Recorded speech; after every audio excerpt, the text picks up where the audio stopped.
It's their freedom. But Islam is, like I said, it's not just a religion, it's a political institution. And that's what we must fight, because it's totally against our constitution and it's against our Bill of Rights.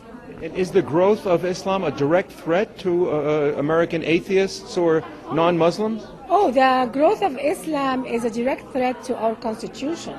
Absolutely, and to our freedoms, democracy, because under Islamic law, there's different rights for different people. Not everybody is entitled to the same laws to govern everybody. So there is discrimination under Islam for minorities and women. So not everybody has the same rights in Islam. You know, as a novelist, one is not usually a good purveyor of hope, you know, because it's not part of the job, really. And actually, if you look around the world, it's not very easy to be optimistic about it. But is the Palestinian crisis a land dispute, in your opinion? No, I don't think so at all. It's a religious issue, and I asked it's mainly when you see the whole Palestinian issue. Their problem is they don't want Jews to survive there. So if all Jews became Muslims one day, they will have no problem with that. So the issue with them is Jews. I asked one day a friend of mine, if all Jews converted to Islam in Israel, will you still have this fight and trouble? He said, of course not. I said to him, then this is not a problem of a land. It's a problem just because they are Jews. So, and when you listen to the Arab media, when you follow the Arab media, when you follow the people it's all about a religious war against the Jews, and they wanted to take it further to apply the prophecies that Muslims will slaughter and kill every Jew in the world. This is one of the prophecies in some book called Al-Bukhari. It's not in the Quran.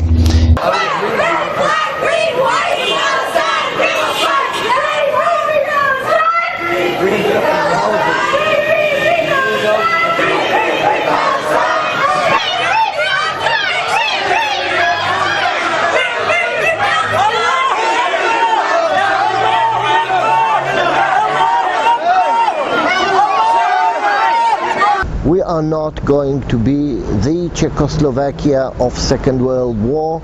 We are not going to be sacrificed for our sake or for the sake of the Western world to give the Western world the excuse to attack Iran later, after we are destroyed. So we will have to use a preemptive strike in whatever means we have. If our conventional weapon would be enough to do it, we'll do it with conventional weapon. But if we will be attacked from a closer circle by Syria, the Hezbollah, the Hamas, and we will need all our air force to defend our civilians from these close-range attacks, we will have to use whatever means we have to destroy the Iranian nuclear industry. There's no chance in the world that Israel would be ready to live under nuclear Iranian threat.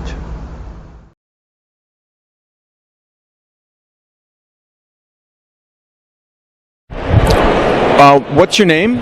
My name is Funnye. I'm Rabbi and spiritual leader of Beth Shalom B'nai Zaken Ethiopian Hebrew congregation, located in Chicago, Illinois. And is it okay for us to use this interview on our web and possibly on cable TV? No, that would be fine, not a problem. Well, I was at their wedding. Reverend Wright officiated the wedding. Unfortunately, Reverend Wright seemed to have gone in a very different direction with his theology once President Obama's campaign really picked up a lot of steam. So I really couldn't speak to that. I'm not familiar with his theology. I don't get into it. I'm not a Christian, so I don't attend church, so I'm not aware of what Jeremiah Wright's theology is or how that may have affected President Obama. If not his theology. But can I warn people? Pick up a history book. Longest wars in history are religious wars. End of comment.